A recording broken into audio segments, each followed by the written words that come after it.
ముందు మీడియా మిత్రులు నా నుంచి ఏదేదో న్యూస్లు కావాలని నేను వేరే ప్రెస్ మీట్ పెడితే చాలా ఎక్సైటింగ్గా ఉన్నారు. సో మిమ్మల్ని డిసప్పాయింట్ చేయడం ఇష్టం లేక మీకు ఫిలిం ఇండస్ట్రీకి సంబంధించినవి ఏవైతే కొన్ని విషయాలు ఉన్నాయో అవి నేను షేర్ చేస్తాను. యాక్చువల్ తెలుగు ఫిలిం ఛాంబర్ ప్రెసిడెంట్గా జరిగిన విషయాలు ఏమేమవుతున్నాయో మీకు చెప్తాను. ఒకటి, ఫిలిం ఇండస్ట్రీ ద్వారా అందరం వెళ్ళి మినిస్టర్ గారిని కలవడం జరిగింది. సో అది ఆల్రెడీ మీరు ఫొటోస్ రూపంలో చూశారు. సో మినిస్టర్ గారు సీఎం గారు అపాయింట్మెంట్ తీసుకొని తొందరలోనే film industry Telugu film chamber ద్వారా సీఎం గారిని, తెలంగాణ సీఎం రేవంత్ రెడ్డి గారిని కల్పించబోతున్నారు. ఇదొక న్యూస్. అది డేట్ రాగానే మళ్ళీ మీకు అఫీషియల్గా చెప్తాం. సో సెకండ్, ఈ సంక్రాంతికి రిలీజ్ కాబోతున్న సినిమాల గురించి మొన్న ఛాంబర్లో అందరు ప్రొడ్యూసర్లతో మీటింగ్ చేయడం జరిగింది. ఆ మీటింగు లోపల ఏం జరిగింది మాకు తెలుసు, కానీ బయటకైతే రకరకాల స్టేట్మెంట్లు, రకరకాల మ్యాటర్స్ స్ప్రెడ్ చేశారు. యాక్చువల్గా ఆ 5 ప్రొడ్యూసర్స్ని పిలిచి ఏదైనా అవకాశం ఉంటే ఒకరిద్దరు వెనకకి వెళ్తే వచ్చే సినిమాలకి థియేటర్స్ కంఫర్టబుల్గా దొరుకుతాయని నా ఆధ్వర్యంలోనే జరిగింది. ఎందుకంటే నా సినిమా నేను పోస్ట్పోన్ చేశాను కాబట్టి నేను లీడ్ చేస్తే బాగుంటుందని అందరూ ఆ 5 నిర్మాతలు కోరుకున్నారు. సో 5 నిర్మాతలతో పాటు చాలామంది డిస్ట్రిబ్యూటర్లు అడగడం వల్ల ఛాంబర్ నుంచి, తెలంగాణ ఛాంబర్ ఆఫ్ కామర్స్ నుంచి తెలుగు ఫిలిం ఛాంబర్ కామర్స్కి వాళ్ళు ఒక లెటర్ రాస్తే ఆ మీటింగ్ జరిగింది. సో అందరు ప్రొడ్యూసర్లకు చెప్పడం జరిగింది. దాంట్లో నుంచి రేపు ఎల్లుండి లోపల ఏదన్నా అవకాశం ఉంటే ఎవరన్నా ప్రొడ్యూసర్స్ ముందుకొచ్చి ఒకవేళ షిఫ్ట్ అవుతాం అనుకుంటే వాళ్ళకి సోలో డేటు ఇప్పియాలని మేమందరం అనుకున్నది. సో ఆ ప్రొడ్యూసర్స్ దగ్గర నుంచి రేపు కానీ ఎల్లుండి కానీ ఏదన్నా వాళ్ళు పాజిటివ్గా వస్తే ఛాంబర్ ద్వారా వాళ్ళకి సోలో డేట్ ఇప్పిస్తాం. అదే రేపు ఎల్లుండి వాళ్ళ దగ్గర నుంచి రియాక్షన్ వచ్చే అవకాశం ఉంది. పోతే అందరు ప్రొడ్యూసర్లకు మాకు ఎలా ఉంటుందంటే, ప్రొడ్యూసర్స్ దగ్గర నుంచి ప్రతి ఒక్కరికి సంక్రాంతికి రిలీజ్ చేస్తే ఏదో అద్భుతాలు జరిగిపోతాయి మా సినిమా కానీ ఆశలో బతుకుతాం మేము. సో కాబట్టి అందరికీ సంక్రాంతి డేటే కావాలనుకుంటాం. సో నాకున్న ఎక్స్పీరియన్స్తో నా సినిమా వర్క్ అవ్వట్లేదని నేను చాలా ముందు జాగ్రత్తగా నా సినిమాని సమ్మర్కి షిఫ్ట్ చేసుకున్నాను. సో అలాగే ఎవరైనా ప్రొడ్యూసర్స్ ముందుకు వస్తే అది జరుగుతుంది. అది రేపు ఎల్లుండి అలాంటిది ఏదైనా జరిగితే మళ్ళీ అఫీషియల్గా మీకు ఏదో ద్వారంగా న్యూస్ ఇస్తాం. దయచేసి సోషల్ మీడియాలో కానీ అక్కడ తెలియని న్యూస్లు రాసేసి అనవసరంగా రాద్ధాంతం చేయకూడదు. సో ఇక్కడ ఈసారి దిల్ రాజు మీకు దొరకలేదు కాబట్టి రాద్ధాంతం కూడా చేయలేరు అనుకుంటున్నాను. నేను అక్కడ గ్రౌండ్లో ఉన్నాను అనుకోని ఆడుకుంటారు. సో 5 ప్రొడ్యూసర్లకు న్యాయంగా, పెద్ద సినిమా అయితే గుంటూరు కారం ఎప్పుడు అనౌన్స్ చేశారు కాబట్టి వాళ్ళు వచ్చేస్తారు. అలాగే అదర్ 4 ప్రొడ్యూసర్స్కి ఎక్స్ప్లెయిన్ చేయడం జరిగింది, ఎవరన్నా ఒకరిద్దరు వెళ్తే బాగుంటుంది అని. సో రిజల్ట్ చూద్దాం, రేపు ఎల్లుండి వచ్చేదాన్ని బట్టి దాని మీద వాళ్ళకి సోలో డేట్ ఇప్పించడానికి ప్రయత్నం చేస్తాం. సరే, 5 వస్తాయి. ఇప్పుడు అదే కదా నేను చెప్పింది, అందరికీ సంక్రాంతికే రిలీజ్ కావాలి.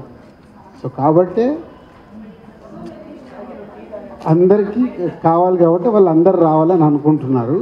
ఎవరైనా ఒక్కరు షిఫ్ట్ అయినా వాళ్ళకి సోలో డేట్ దొరుకుతుంది నెక్స్ట్. అది ఛాంబర్ ద్వారా వేరే సినిమాలు రాకుండా సోలో డేట్ అకామిడేట్ చేపిద్దామనే ప్రయత్నం.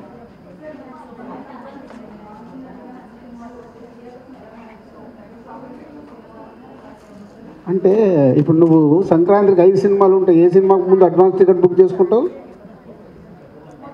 న్యాచురల్గా అది మన లైఫ్లో ఉండేదే. ఇప్పుడు ఎగ్జైట్మెంట్ దేనికి ఉంటుంది దాని ప్రకారమే థియేటర్స్ ఓనర్స్ కూడా కోరుకుంటారు, వాళ్ళ థియేటర్లు ఫుల్ ఉండాలనుకుంటారు. అందరికీ న్యాయం జరుగుతుంది. పెద్దవాడికి పెద్ద రేంజ్లో జరుగుతుంది, చిన్నవాడికి చిన్న రేంజ్లో జరుగుతుంది.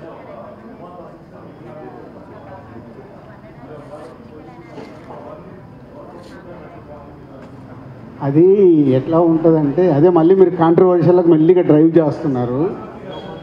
నేను ఈరోజు హనుమాన్ డైరెక్టర్ కూడా ప్రశాంత్ వర్మ వచ్చి కలిసి వెళ్ళాడు నన్ను, సార్ ఎలా చేస్తే బెటర్ అని. నా సీనియారిటీతో అడ్వైజ్ ఇస్తా, అడ్వైజ్ నాది వినెళ్తారు, కానీ పాటిస్తారా లేదా అనేది అది వాళ్ళు ఇస్తాం. సో అన్ని సినిమాలకు న్యాయం ఎప్పటికీ జరగదు, ఎవరో ఒకరికి అన్యాయం కాదు.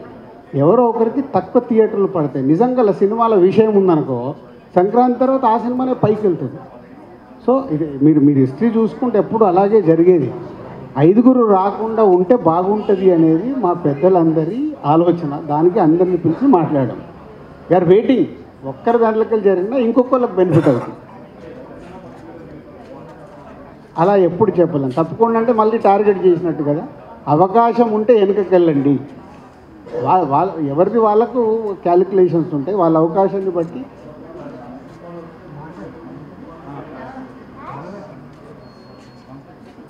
నైజాం ఒకటే కాదమ్మా, ఆంధ్రప్రదేశ్ కూడా ఉంది. యాప్ నైజాం మీద పడతారు ఎందుకు? ఆంధ్రప్రదేశ్ లేదా? ఆంధ్రప్రదేశ్లో కూడా దొరకాలి కదా అన్ని థియేటర్లు. ఇప్పుడు ఒక సెంటర్లో ఆంధ్రప్రదేశ్లో 3 థియేటర్లు ఉంటాయి. 5 సినిమాలు వస్తే 3 కదా పడతాయి, 2 పడవు. ఎప్పుడు నైజామో నేను కనిపిస్తాను కాబట్టి నా మీద ఫోకస్ వేసేస్తారు. ఏకండలా అందరికీ జరుగుతాయి. ఎలా కంఫర్టబుల్గా ఉంటే అందుకే రిక్వెస్ట్ చేస్తున్నాం. నాకు అవసరం లేదుగా ఛాంబర్లో లీడ్ చేసి ఎందుకు రిక్వెస్ట్ చేస్తున్నాము. ఒక్కరు వెనకకి వెళ్ళారని కనీసం 4 సినిమాలకు కంఫర్ట్ అవుతుంది. కింద ఉన్న సినిమాలకు కంఫర్ట్ అవుతుంది. ఆ ఒక్క సినిమా మీరు ఏదని చెప్తారు రాజు గారు, ఎందుకంటే మీ మాట చెల్లుతుంది. అసలు ఎవరైనా మీరు అలా అనకండి. ఇమ్మీడియట్లీ ఏం చేస్తాడు, ఇగో దిల్ రాజు గారి సినిమాని రావద్దన్నారంట, హెడ్లైన్స్ మీరే పెడతారు. నేను అందుకే ఎవరికి చెప్పదలుచుకోలేదు. మేము మీటింగ్ స్టార్ట్ అయ్యేకంటే ముందు అనుకున్నది అది. ఎవరికి మనం చెప్పకూడదు, వాళ్ళ ఇష్టం. ప్రపోజల్గా అందరికీ పెడదాము. ఎవరు వెనుకకి వెళ్తే బాగుంటుంది, వాళ్ళకు కూడా బెనిఫిట్ అయ్యేలాగే. అవును సార్, ఇప్పుడు మీరు ఎవరన్నా వెనుకకి వెళ్తే వాళ్ళకు బెనిఫిట్ అయ్యేలాగా వాళ్ళకి సోలో డేట్ ఇప్పిద్దాం. అప్పుడు ఏమవుతుంది, ఒకటే సినిమా వచ్చినప్పుడు వాళ్ళకి అడ్వాంటేజ్. అది ఆ సినిమా ఏ సినిమా కావచ్చు సార్, అది మనకు తెలియదు. అందరికీ చెప్పాం, అందరికీ ప్రపోజల్ ఇది. అదే 26th రావచ్చు. 26 జనవరి ఖాళీ, సెప్టెంబర్ 2 ఖాళీ, మార్చి 7 ప్రస్తుతానికి ఇంకా ఖాళీగానే కనిపిస్తుంది. వెనకాల ఇన్ని ఖాళీ డేట్స్ ఉన్నాయి, లేకనే కాదు. సరే, మన ప్రియారిటీ నేను మీ అందరికి ఓపికగా సమాధానం ఇస్తాను.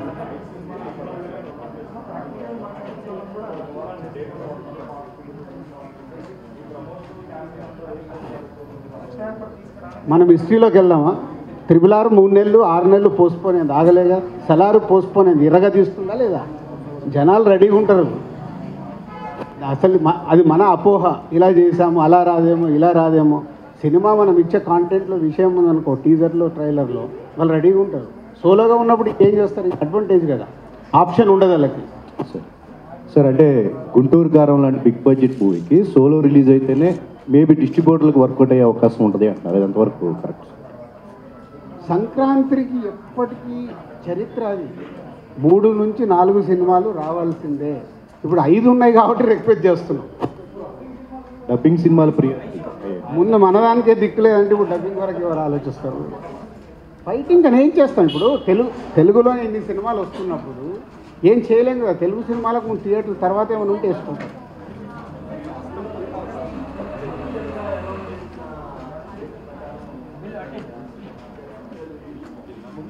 అంటే ఇప్పుడు అట్లా చేయలేము. ఎందుకంటే ఇప్పుడు సైందో ఉంది, అలా December 21.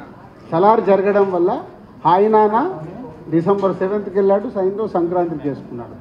సో ఒక మూమెంట్ వల్ల 2-3 సినిమాలు చేంజ్ అయిపోయాయి. సో ఇక్కడ అలాంటిది ఈ ఆర్డర్లోనే మీరు రిలీజ్ చేయండి, మనం రూల్స్ అండ్ రెగ్యులేషన్స్ పెట్టలేము. ఎందుకంటే వాళ్ళ డబ్బు ఎలా రికవర్ చేసుకోవాలి అనేది ప్రొడ్యూసర్కు టార్గెట్ ఉంటుంది కాబట్టి ఎవరిని మేము రిస్ట్రిక్ట్ చేయలేము.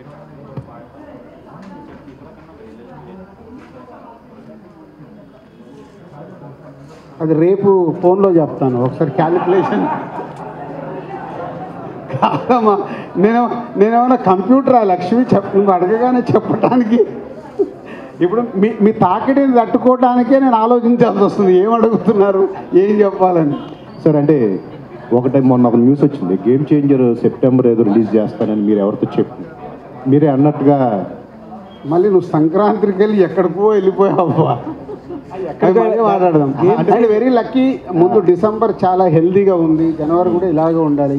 యానిమల్, ఆయనాన్న, సలారు కమర్షియల్గా అన్నీ సూపర్ హిట్స్ వచ్చాయి ఈ మంత్. సో నెక్స్ట్ మంత్ కూడా సంక్రాంతికి వచ్చే సినిమాలు ఎక్స్ట్రాడినరీ హిట్స్ అవుతే మనకు థియేటర్స్కి జనాలు ఎలా అయితే వస్తున్నారో నెక్స్ట్ మంత్కి ఉపయోగపడుతుంది.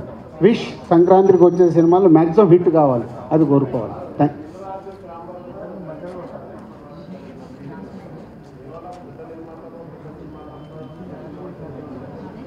ఎందుకు జరగదు? ప్రతి మీటింగ్లో జరగదు. నిర్ణయాలు ఏం జరగవు. నిర్ణయాలు ఏంటి? ఉన్న అయింది 4 నెలలు.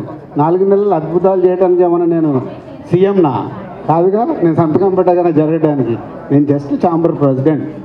జరిగిన 4 మీటింగ్లు హెల్తీగా జరుగుతాయి. సార్ మీరు మామూలుగా మీ హ్యూమిలిటీతోనో లేకపోతే మీ సంస్కారంతోనో నేను ఎవడు దిల్ రాజు ఏమైనా సీఎం అని మాట్లాడుతున్నారు కానీ బట్ సినిమా ఇండస్ట్రీలో ఏ ఆఫీస్కి వెళ్ళినా దిల్ రాజు గారు ఏమన్నారు, దిల్ రాజు గారు ఏం అనబోతున్నారు, దిల్ రాజు గారు ఏం అనొచ్చు, దిల్ రాజు గారు ఏమంటే మనం ఏ రకంగా ముందుకు వెళ్ళొచ్చు, ఇలాంటి వాటి మీద చర్చలు జరుగుతున్నాయి. వాటికి మేము ప్రత్యక్ష సాక్షులు. నన్ను ఇప్పుడు 43K ఎక్కిచ్చేసారు. కాదనమనండి, ఏ జర్నలిస్ట్. Thank you. మీకు మీ అందరికి నా పైన అంత రెస్పెక్ట్ గౌరవం ఉన్నందుకు థ్యాంక్ యూ. మీరు ఇందాక చెప్పిన దానిలో నాకు ఆవిడ జర్నలిస్ట్ని అడిగారు, మీరు నువ్వు ఏ సినిమాకి ఎక్సైట్ అవుతావు టికెట్ తీసుకోవడానికి అని. వాళ్ళు ఎవడైనా సరే బిగ్ బడ్జెట్ పెద్ద హీరోలకే వెళ్తారు. అంటే ఈ మేరకి తక్కువ సినిమాలకి కొంచెం వెనక్కి జరగడానికి అవకాశం ఉంది. అలా ఉండదు. అంటే ఇప్పుడు జనరల్గా మన మైండ్ సెట్ ఎలా ఉంటుంది? నేను మన సలార్ ఉంది, నిద్రపోకుండా 1 గంటకు సినిమాకి వెళ్ళాలి శ్రీరాములకి. మనకి ఎగ్జైట్మెంట్ ఉంటుంది. సో పెద్ద సినిమాలు వచ్చినప్పుడు ఆ సినిమా చూసేయాలని యాంగ్జైటీ ఉంటుంది. సో దాని తర్వాత కూడా మంచి సినిమాలు చూస్తూనే ఉంటాం. సంక్రాంతికి ఒకటే సినిమా కాదు, 4 సినిమాలు ఆడతాయి. ఒక్కొక్క ఇయర్ 4 సినిమాలు సూపర్ హిట్లు అయినాయి, సూపర్ హిట్లు అయిన ఇయర్లు కూడా ఉన్నాయి. ఫస్ట్ దేనికి వెళ్తాము? దేనికి క్రౌడ్ పుల్లింగ్ ఉంటుంది, దేనికి టికెట్ల డిమాండ్ ఉంటుంది, దాన్ని బట్టే థియేటర్లు ఫైనల్ అవుతుంది. సార్ ఒక క్వశ్చన్. అది మీ స్టోరీ, నా స్టోరీ కాదు. నాకు తెలియని స్టోరీ కొత్తగా చెప్తున్నా. ఎక్కడ దాదాపు 60 crores ప్లస్ ఉంది గ్రాస్. సలార్కి 100 రూపీస్ పెంచారు. రేపు సంక్రాంతికి ఏ సినిమాల మీద పెంచే అవకాశం? ఇందాక అన్నాను కదా, ఏ సినిమాకు నువ్వు డిమాండ్కి వెళ్తావు? ఆన్సర్ ఏ సినిమా నువ్వు డిమాండ్కి వెళ్ళాలనుకున్న సినిమాకే టికెట్ రేట్ పెరుగుతుంది. వేరేది పెరిగితే అమ్మ ఆగమ్మా నెక్స్ట్ వీక్ చూస్తామండి. సార్ మీరు కాంట్రవర్సీగా ఎలా మూవీ నేమ్స్ చెప్పరో మేము కూడా అలాగే చెప్పాం. రెవెన్యూ చూడటానికి కాస్ట్ పెరుగుతుంది కదా. మీరు నన్ను అడుగుతారేంటి సార్? నాకేం సంబంధం? ఛాంబర్ కాదు, ఇండివిజువల్గా ప్రొడ్యూసర్ పెద్ద సినిమా బడ్జెట్లు అయినప్పుడు టికెట్ రేట్లు అడుగుతారు, పెంచుతారు, అలాగే పెరుగుతాయి. అన్ని సినిమాలకు కాదు కదా.